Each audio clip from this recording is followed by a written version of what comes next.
Salut à tous, c'est Karim Debache pour un nouvel épisode de Crost et aujourd'hui on fait des charlottes aux fraises et on se roule dans une couette propre. Non, j'arrive pas à faire semblant d'être heureux. C'est la fin de Crost. Ah! Et je vous avoue que ça me peine beaucoup. Tu vas faire que des onomatopées, espèce de sale abruti merdeux? Ok, donc un dernier épisode dans une sale ambiance de merde. Merci beaucoup, monsieur connard. Ça fait plaisir de se faire traiter comme une grosse merde. Je t'emmerde. Stop! Arrêtez les gars! On n'est pas là pour se prendre le chou, se crêper le chignon. C'est pas cool! Soyez cool un peu! Merde! Je pense que ce qu'essaie d'exprimer Jérémy dans cet effroyable, pathétique moment de comédie, c'est qu'on aurait besoin d'une happy end. C'est pas faux. Puis c'est vrai qu'on a passé de super moments. Voilà les gars! Ça c'est un bon délire! On a besoin d'énergie positive et de synergie de groupe!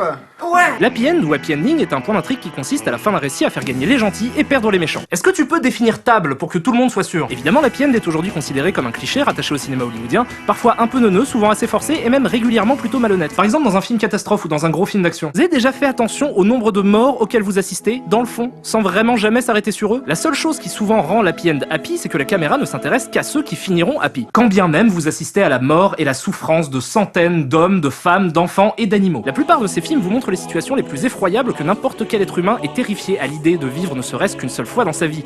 Et quand vous sortez de la salle, vous vous dites « Les gentils ont gagné, le monde est sauvé ». Alors que le monde est pas sauvé, le monde est ravagé et complètement à l'agonie, ça prendra des siècles et des siècles pour retrouver une situation stable. Si tant est qu'un jour on puisse arriver à une situation stable, mais nous, on se dit « Les gentils ont gagné, le monde est sauvé ». Parce que la seule empathie qu'on ressent est intégralement dirigée vers les protagonistes. L'happy end peut donc être considérée comme une stratégie commerciale, qui mise sur la satisfaction émotionnelle que l'on ressent lorsqu'on voit un personnage que l'on aime finir par réussir ce qu'il a entrepris au début du film. L'happy end est censé être happy pour les personnages et pour le spectateur. Ceci étant dit, si on considère simplement que l'happy end est une façon de manipuler les émotions des spectateurs pour leur faire admettre un point de vue moral, je ne trouve pas ça bien différent d'une fin de tragédie, c'est juste que ça joue pas sur les mêmes émotions. Prenons un film qui met en scène un personnage juste et moral qui prend systématiquement les bonnes décisions et ça le fait réussir à la fin. Et un autre film qui suit un personnage amoral qui passe son temps à faire des saloperies. Quand ce personnage-là se fait punir par le film, il exprime en réalité une morale similaire au film d'avant. On n'est pas dans une situation d'happy end, mais on est dans une démarche moralisatrice aussi. Donc vous savez quoi? Je pense qu'une happy end n'est pas forcément cucu, neuneu, gnangnan ou tout autre mot avec deux fois la même syllabe qui exprime des idées étrangement similaires. Une happy end peut simplement servir un point de vue. Et je pense qu'on peut ne pas avoir peur aujourd'hui pour notre dernier épisode d'essayer de trouver une happy end. Ouais. Cherchons une happy end. On va trouver une happy end. Bonne humeur, joie et félicité dans le cœur des hommes sera le mot d'ordre. Ça fait plein de mots. Jérém, divertis dans l'audience de tes talents d'humoriste alternatif.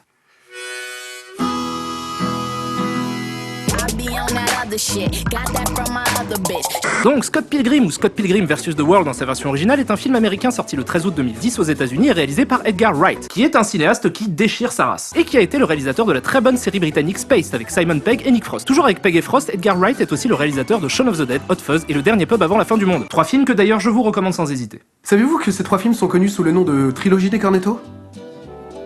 Dans chacun des films, un cornetto apparaît à chaque fois avec un goût différent. Dans Shaun of the Dead, c'est un cornetto fraise dont le rouge rappelle la couleur du sang. Dans Hot Fuzz, le cornetto bleu rappelle la couleur de la police. Et pour Le Dernier Pub avant la fin du monde, un cornetto vert pour rappeler les extraterrestres, puisque c'est de la science-fiction. Professeur, c'est des trucs, vous ici. À bientôt. Le film est aussi l'adaptation d'une série de 6 comic books écrits et dessinés par Brian Lee O'Malley, surtout connu pour ça en réalité, mais qui fait aussi de la musique sous le nom de Kupek. Donc le film nous raconte l'histoire de Scott Pilgrim, interprété par Michael Cera, un acteur canadien connu pour avoir joué dans la série Arrested Development ou le film Juno, et que j'adore dans le très drôle Superbad de Greg Mottola. D'ailleurs, coïncidence rigolote, mais qui n'en est peut-être pas une. Coïncidence? Mais moi je sais pas. Non seulement Greg Mottola a réalisé Superbad avec Michael Cera dans le rôle principal, mais il est aussi le réalisateur du film Paul, qui met en scène Simon Pegg et Nick Frost, les acteurs fétiches d'Edgar Wright. Coïncidence rigolote, mais qui n'en est peut-être pas une. Coïncidence? Mais moi je sais pas. Scott Pilgrim donc est un jeune adulte de 22 ans qui vit à Toronto et qui est bassiste dans le groupe Il sort depuis peu avec Knives, une lycéenne, ce qui évidemment provoque la désapprobation de ses amis qui la trouvent trop jeune. Sauf que lui vit plutôt bien sa relation au départ et aime passer plein de temps avec elle, au point d'être devenus tous les deux super forts à Ninja Revolution. C'est un Dance Dance Revolution avec des ninjas? Non, c'est un pamphlet antimilitariste. Vous allez voir que le film contient plusieurs scènes de combat qui mettent en scène les personnages principaux, et dans le comics, il n'y a aucune explication sur pourquoi ils savent si bien se battre. Mais la production du film a demandé à ce qu'il soit apporté une justification à ça. Donc les scènes où on les voit jouer à Ninja Revolution ont été ajoutées dans le film pour justifier l'improbable talent à la bagarre des protagonistes. Alors qu'au départ, c'est juste qu'ils se battent parce que c'est un fantasme classique d'enfant qui s'imagine être super fort. Moi-même, j'ai souvent essayé de faire des Kamehameha et j'aurais aimé ne jamais dire ça publiquement. Donc l'entourage de Scott Pilgrim se compose du reste de son groupe de musique, de son colocataire et de sa sœur. Un soir, Scott rencontre Ramona, une ravissante jeune femme avec des cheveux rigolos, et une part de mystère qui semble faire fondre Scott. Ils commencent donc à sortir ensemble, ce qui le met dans une situation assez gênante avec Knives, d'autant qu'il a invité les deux filles au même endroit pour qu'elles assistent à un concert de son groupe, dont la batteuse est aussi une ex à lui, un personnage adorable donc. Quand soudain, débarque de nulle part Mathieu Patel. qui visiblement cherche la bagarre, et lui apprend qu'il est un ex de Ramona et qu'il veut lui péter la gueule, mais aussi que Ramona en a 6 autres et que chacun d'eux dispose de pouvoirs maléfiques. Et à partir de ce moment-là, le film se découpe de manière assez évidente, puisqu'on va assister aux combats qui vont opposer Scott à chaque ex. Le premier, donc, Mathieu Patel l'attaque avec le pouvoir de la danse stéréotypée. Donc Scott Pilgrim défonce évidemment Patel, et du coup on peut s'apercevoir que les méchants explosent en pièces quand ils meurent.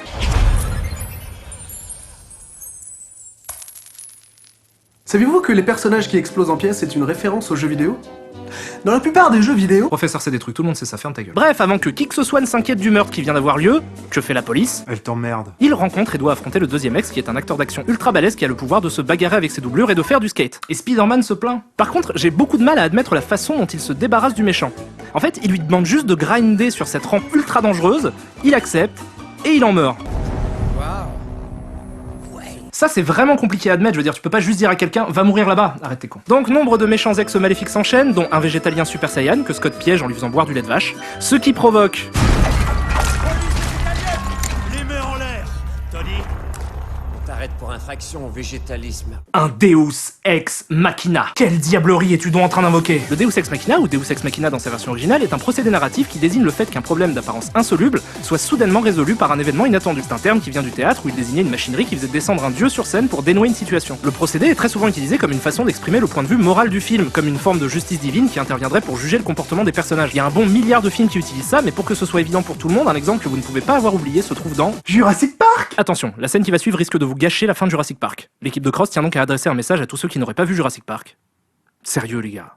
Merde. À la fin du meilleur film du monde, les personnages se retrouvent piégés par les vélociraptors dans le centre des visiteurs. Lorsque, sorti de nulle part, un T-Rex flambant neuf débarque et fait de la bagarre contre les vélociraptors, donnant au courageux héros le temps de s'échapper. Quand même, putain, quoi? Sérieux? Wow! Ok, donc après ça, évidemment, tout se déroule comme vous pouvez l'imaginer. On suit Scott vivre moult péripéties et vaincre les uns après les autres les ex de Ramona. La structure étant évidente, je vais pas vous décrire tous les combats, mais il y en a des vraiment classe. Comme celui-ci où Scott doit vaincre des jumeaux DJ qui invoquent un gros dragon. En plus, tout le combat se passant sur scène, la séquence est aussi un joli moment de comédie musicale. Donc Scott Pilgrim arrive à les défoncer, ce qui lui fait gagner une vie, et il lui reste à affronter le dernier ex, un producteur de rock du nom de Gideon, interprété par Jason Schwartzman, un très bon acteur connu pour ses rôles dans des films de Wes Anderson, qui tient ici celui de l'antagoniste principal, qui a kidnappé Ramona et fait signer le groupe de Scott sur son label. Ah, ce personnage a bien de l'allure, je trouve. Ouais, j'avoue, on dirait un peu un mélange entre Steve Carell et Tom Cruise. Effectivement, c'est même assez déstabilisant, mais je suis sûr que ce personnage a une origine très particulière. Est-ce que tu peux nous illuminer de ton savoir? Avec plaisir, face de cul. En fait, le personnage s'inspire de celui de Swan dans Phantom of the Paradise de Brian De Palma, ce qui me permet déjà de vous conseiller très fortement Phantom of the Paradise, qui est selon moi un des tout meilleurs de Palma. Avec l'impasse, en tout cas, ce sont mes préférés. Mais aussi, pour que tout soit dit, de vous parler de l'origine de ce personnage-là, celui de Swan, qui s'inspire en partie du Méphistophélès de Faust, et de Phil Spector, un producteur de musique américain qui a cartonné dans les années 60 en produisant plein de groupes super célèbres. C'est quand même assez fou que ces deux grands méchants aient pour origine un vrai producteur de musique. Certes, un producteur de musique qui est aujourd'hui en tôle pour meurtre, et qui, très franchement, me fait bien plus peur que n'importe lequel des personnages qu'il a inspiré, mais un producteur de musique quand même. Bon, vu que j'aime bien le film et que j'ai pas envie de vous en gâcher la fin, je vais m'arrêter là. Sachez juste qu'il reste encore quelques très jolis combats et quelques bonnes vannes, comme celle du jumeau maléfique que doit affronter Scott.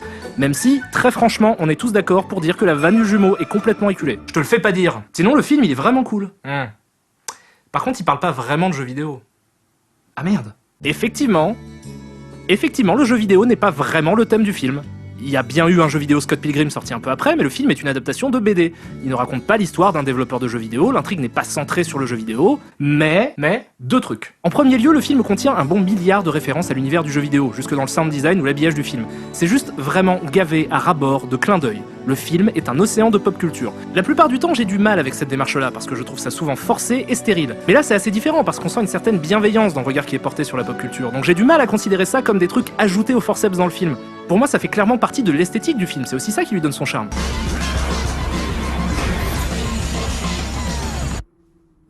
Donc voilà, pour ce qui est du côté ultra référentiel de l'œuvre, je pense qu'il faut essayer de voir ça comme un habillage, qui finalement ne nuit pas tant que ça à la narration, et qui trouve son sens dans la façon dont les références sont intégrées à la mise en scène ultra speed et découpée. Ça donne un côté très généreux au film, et c'est une qualité rare. Le deuxième point qui fait que je vous parle de ce film d'Ancross concerne la structure narrative du film, qui comme vous l'avez compris je pense, est calquée sur celle d'un jeu de combat, les 7 ex étant bien évidemment les combattants à affronter. En gros, vous êtes dans un story mode. Et en vrai, c'est ce qui va constituer une des seules critiques majeures que j'ai à faire au film. Je trouve que certains moments sont très étrangement rythmés, et que globalement la seule carotte qui vous fait avancer pendant tout le film, c'est de découvrir les ex maléfiques maléfiques et leurs pouvoirs. Ce qui selon moi entraîne deux problèmes. Déjà, je trouve qu'on s'intéresse beaucoup aux personnages des ex, ce qui fait qu'on passe moins de temps sur les relations entre les protagonistes. Et du coup, je trouve que ça rend leur interaction assez artificielle et qu'on perd en empathie sur eux.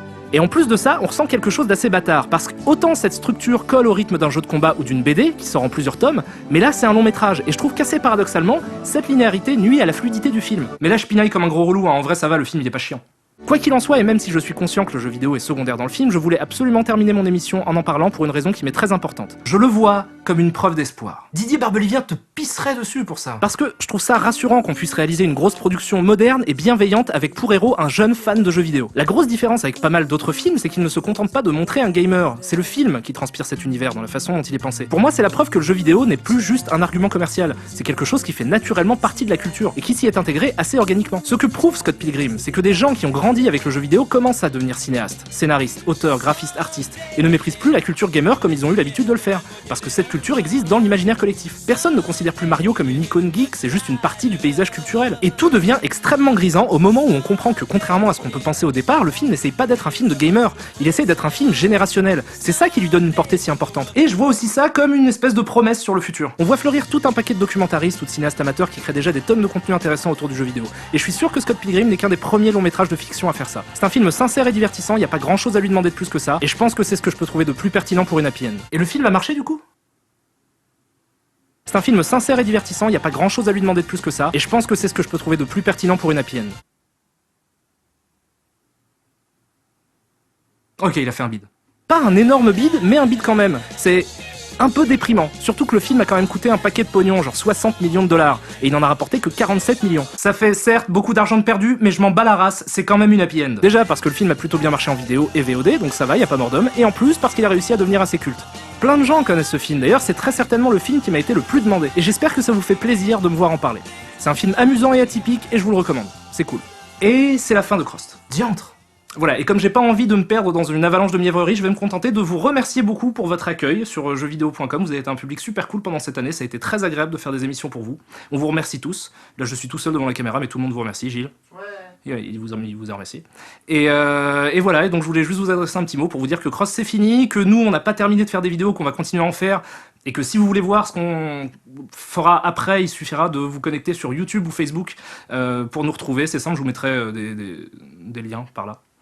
Et voilà, en tout cas je vous remercie beaucoup, je remercie tous les gens qui nous ont aidés à faire cette émission, ça a été un plaisir vraiment, et on se retrouve très bientôt, je vous embrasse très fort, et voilà. Je pense qu'il est temps pour un petit montage moisi de vieilles images sur de la musique triste, plus que jamais. Au revoir les gars. Et au revoir Gilles. Au revoir les amis. Au revoir Jérémy. Au revoir! Au revoir à tous! Au revoir Kamel Debiche. Au revoir fidèle sidekick. Au revoir Charles. Salut les... Au revoir Hugo Jouxten. Ça devait être mon grand comeback. Au revoir étrange personnage récurrent de policier. Au revoir. À la prochaine.